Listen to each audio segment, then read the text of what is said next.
Today, I'm talking about one of the most important things in the whole world, Parks and Recreation. Parks and Rec ends on Tuesday, so here's the top 10 things I'm gonna miss. 10. Mouse Rat and Johnny Karate. No one else could have written a song 5,000 times better than Candle in the Wind. And the one brief peek we got into the Johnny Karate Super Awesome show made it look super awesome. That was definitely the most emotional version of Everybody Was Kung Fu Fighting ever performed. 9. Little Sebastian, the greatest mini horse ever. 8. Tom's clothes. His slippers, his ties, his silly names for food. Chicky Chicky Parm Parm was really a game changer. 7. The minor characters. Crazy Ira and the Douche, Joan Calamezzo, Purd, John Ralphio, Mona Lisa, their dad, Dennis Feinstein, Brandy Max, Ethel Beavers, that one guy with all the tattoos is really creepy. The animal control guys. 6. Parks and Rec was kind of about how local government matters. And even though it's sort of insane and hilarious, it actually can make your life better. And I think that's a really positive message to come out of a sitcom. Probably the most positive message about government on any TV show that's currently on television or Netflix. House of Cards.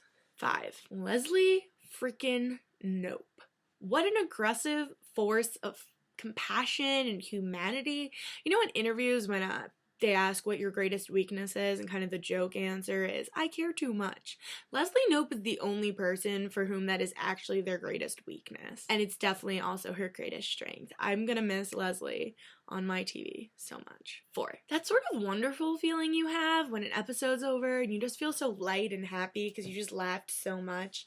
And you kind of look at the world and you're excited about your day or your week or your weekend just to get out there and do it. 3. The friendships. Ron and Leslie, Ben and April, Ben and Andy, Andy and Donna, Andy and Tom, Tom and Donna, Jerry and Donna, Chris and Donna, Ann and Donna, Ann and Leslie, Ann and Ben, Ben and Chris, Jerry and Ben, Ron and Andy, Ron and Donna, Ron and Tom, Ron and April. I can't even keep going. It's too many. 2. The romances. Ben and Leslie, April and Andy. They're just sort of simple and small and made of all the little, tiny, sweet moments. And it's so perfect. Also, Parks and Rec is like the only show that romanticizes one partner putting another partner's career over the others, or even just two people like working on their careers together, making mutual sacrifices, which I think is a really human experience, but not one we often see on television, and not one that's romanticized. I mean, the box that Ben uses to propose to Leslie is the same box that she used to tell him that she wanted him to go to Washington.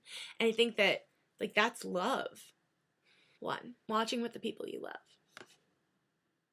Mike Schur, who's the executive producer and the creator and just an overall genius, said in an interview in this great book about Parks and Recreation, I find the world so tumultuous and hard scrabble and generally terrifying that I will never tire of stories about people caring for each other and doing nice things for each other, and in a very basic way trying to make each other feel less alone on Earth. He said later in the same interview, jokes are fleeting, but good characters and emotional stories are forever.